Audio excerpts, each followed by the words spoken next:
So today I'm gonna react to the FIFA 23 trailer, official deep dive. The trailer's been out since 2 days, and I'm gonna react to it now. Hello everyone, we're here with our Ultimate Team producers to give a special presentation on what's new to FUT in FIFA 23. Alright, over to you team. Thanks, Derek. We are here with Richard and Aslan from the development team to talk about everything new in Ultimate Team. So Aslan, let's start with you. What are you most excited about in FIFA Ultimate Team this year? You know, there's no question, it has to be FUT Moments. It's our brand new mode. It's going to give players a new way to play, a new way to earn rewards, and it's totally different from anything we've done before. It's going to be single player, fast, fun, bite-sized scenarios with a ton of variety and unique challenges. Bite-sized. So that means that we can play certain scenarios within a match, like the 75th minute? You got it. So it's going to be short gameplay sessions. It could be scoring a free kick. It could be completing a comeback when you're 2-0 down with only 10 minutes to go. But we'll also have crazier ones, you know, things like scoring a goal with your keeper without completing a single pass. So I mean, this is just like more like objectives, but you just can use, you get moments as stars instead of XP or so. I mean, it's kind of like the same. Or in career mode, single player, you also can choose a challenge that you have to do to get a boost for your rating or so. Us without losing possession. We can do all kinds of fun stuff that is just really different from our other modes. Does that mean in October 2015, Mbappe was made to play from a knock play with and against your fellow teammates while setting up a goal? Complete 3 passes, get an assist from Mbappe. I mean, you need Mbappe in your starting 11. mean that we can recreate matches and scenarios that we've seen in real life over the weekend? You know, we're going to have a mix, right? So some moments will be inspired by real life, recreating that banger from the weekend, that goal from Son with a finesse shot from outside the box. But we'll also have more unique and creative ones that really just are very distinct and different from how you play in other modes in FUT. So there's going to be a lot of variety and a lot of fun ways to play in moments. Now, what exactly do you get when you complete a moment? Yeah, so when you're completing moments, I think the most important thing is that you get to set your own difficulty level. So based off your difficulty level, we're going to give you stars as a reward. So stars are a brand new reward type to Ultimate Team this year. So you're going to be able to redeem them in the Moments reward gallery. But you're going to always have new rewards for you to be looking out for and exchanging your stars. So I mean, so you then can buy buybacks. I mean, 18 stars for but your stars will never go away. So it's up to you if you want to spend them as you earn them or if you want to save them up for something 24 stars for a consumable pack. Special. So is it a system that comes in seasons for moments? Yeah, so there's going to be a mix of content. We're going to have a lot that's going to be available right from launch, and then we're also going to have some seasonal content that's going to come and go. Some might be up for a few days, some might be up for a month. Now, this is really interesting because some people might come home, play FIFA, but they don't have enough time to play a full match. So this is like, yeah, like you said, bite-sized. Yeah, I think that's one of my favorite parts about it is that if I have a few minutes free, now I can jump into Ultimate Team and I can make progress. I can practice my free kicks, I can practice dribbling, or I can just try out a scenario and see how that goes. So what I'm really excited about are the new changes I've been hearing. So what I thought about moments, thought about this, what I wanted, or what I think that EA could have brought in the game already was something, some like token, so you can reactivate the SBC that expired, because also this FIFA, who was it, Footburst Quaresma, I forgot to do his SBC, so then you could pay like, let's say 50 stars or so to reactivate the SBC, so you can reactivate any SBC that expired in the last week or so, and then they could do it that you can do it every 3 months, so you can't just reactivate every SBC that was out. I think that would be a good feature, because sometimes at the start of the game there's an SBC that's expensive and most people who don't pay, so most people who don't use FIFA points can't get them, but if then later they can reactivate it. To chemistry. Can you tell me more about that? Yeah, I think this is one of the biggest changes we've ever made. In 23, we're totally overhauling chemistry, and you'll have more variety than ever in how you build your squad. So we focused on making it more authentic with how we're doing positioning, more intuitive with how your players are going to link on the pitch, and really just enabling a lot more experimentation and variety when it comes to building your squad. Now, one thing I noticed about this screen is that there are no chem lines.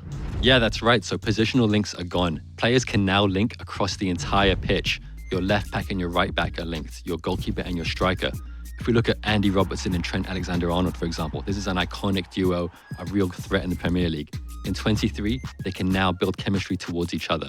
And the same thing works when you're building hybrid squads. I get it. So they basically link to each other, even though technically they wouldn't have a chem line between them.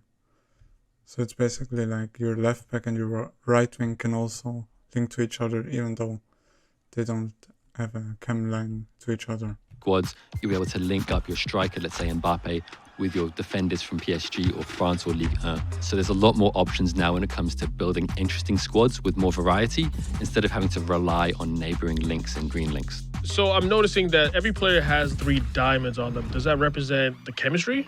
Yeah, so players can now have between 0 and 3 chemistry, 0 being the minimum and 3 being the maximum. So one thing I also see on this screen is the left panel. Does that help you figure out how much chem you're getting for each player? Yeah, so this will be your reference point for how you build chemistry. Each nation, each club, each league in your squad will be represented in this left panel, and you'll build chemistry towards the thresholds for each of these.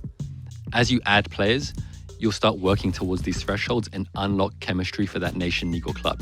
So are there any changes to positioning? The first big change is that most players will have a secondary I just thought about this. So does this mean if I have a full nation squad, let's say a full squad of Brazilians, but they're all in different leagues, they wouldn't get 33 chemistry altogether. So they all wouldn't be on 3 chem. I think that's kind of how, like, I think position. that's how it would And be. the secondary position is based off of where they play in the real world. So let's take João Cancelo, for example. Sometimes he plays at left back for Man City, and then other weekends he plays at right back. So he'll have a secondary position. So I think that's the perfect example. For the first time, you can now position change from the left side to the right side of the pitch, or vice versa. That means Cancelo could switch from being a right back to being a left back in your squad. And it's also a really cool way that we can differentiate unique players.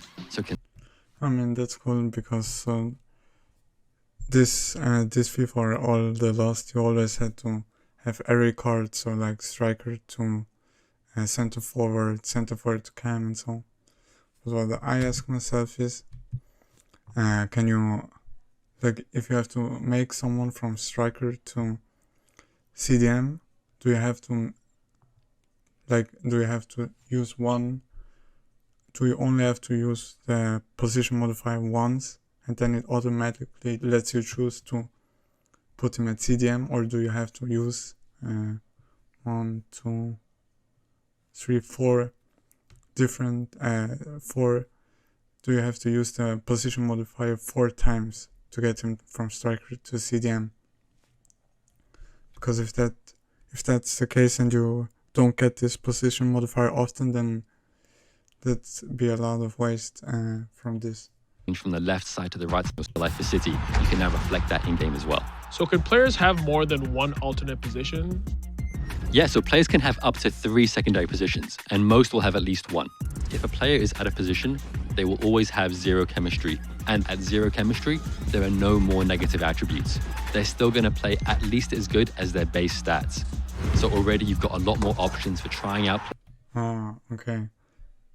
So how it used to be is that if someone is out of position or they don't have, I think, more than 5 chemistry, they would always have like minuses. So now they always play as their base stat, even though, like, if you put the right back at strikers, they still have the base stat that they have. But with Fabinho, it said that CM isn't even his secondary position. So what is his secondary position? Center back. probably center. players without having to rework your entire squad. So now let's talk about icons and heroes. How do they help with the chemistry of the team? So icons and heroes always give a unique benefit to your team, and that's not changing with 23. The new icon card design looks sick. I really hope they also redesign the hero card design. Icons and heroes, as long as they're in the right position, will always be at full chemistry. On top of that, icons will count as 2 players towards their nation, and heroes will count as 2 players towards their league. If you play an icon or hero out of position, they're going to be at 0 chemistry. Now remember, at 0 chem, players won't have negative attributes, so they're always going to play at least as good as their base stats. So you can try out icons and heroes out of position if you just want to see what they play like in that squad. So everybody's been talking about crossplay, and I want to know, how is that going to affect FIFA? Okay, one thing that I thought about the chemistry thing. How are they gonna do SPCs? Is it just gonna be like, for example, at the start of next year, like when FIFA 23 is out and, I don't know, flashback, let's say they do a flashback Balotelli, and it's an 85 rated squad that you have to give up to get him? Are they gonna keep the SPC section chemistry the same as this year, and it's still gonna go up to 100? Or they're just gonna scrap the SPC chemistry and just say you have to give up an 85 rated squad? Or is it really gonna be like also from 0 to 33? Because if that, I think it's gonna be a lot more difficult to do SPCs, I think. So everybody's been talking about crossplay, and I want to know, how is that going to affect FIFA Ultimate Team? So what that means for us is that we're adding crossplay to all of our 1 versus 1 modes. So if you're playing on the same generation of consoles as someone, you're going to be able to match up with them. So that means our PlayStation and our Xbox users are finally going to get to battle head to head. What that also means is that we're introducing crossplay to our friendlies modes as well. So if you have friends and you want a bit of a friendly competition from platform to platform, you're going to be able to do that now. And what does that mean for the transfer market? We have one global transfer market for most players. So if you're a FUT trader, you should pay attention to this because it means there's going to be more content for you to play with and more people who are going to... I mean, now, so as they said that Xbox and PlayStation have the same transfer market, then it means then the players also don't have different prices. Or, I mean, it showed the option to turn off crossplay. I mean, the market is still gonna be crossplay, so I don't think they're gonna do an extra market if you turn off crossplay. So I don't think that really matters. But now, like in the last few years or so, icons, so some players or icons were expensive on PC, or I mean on PC anyway, because there are not a lot of players, but on PC and Xbox sometimes even were cheaper or expensive, or depending on than PlayStation, depending on the state of the game. Like at the start it was always more the things on Xbox were most of the times cheaper than on PlayStation, and then at the end sometimes it kind of balanced out. going to be competing on the transfer market as well. So in terms of draft, FUT champions, and rivals, will that be crossplay as well? Yeah, absolutely. So all of our 1 versus 1 head-to-head modes are going to be crossplay. On top of that, we're also adding global leaderboards. So for the first time in Rivals, you're going to look at the Elite Division and see players from other platforms to compete for that #1 spot.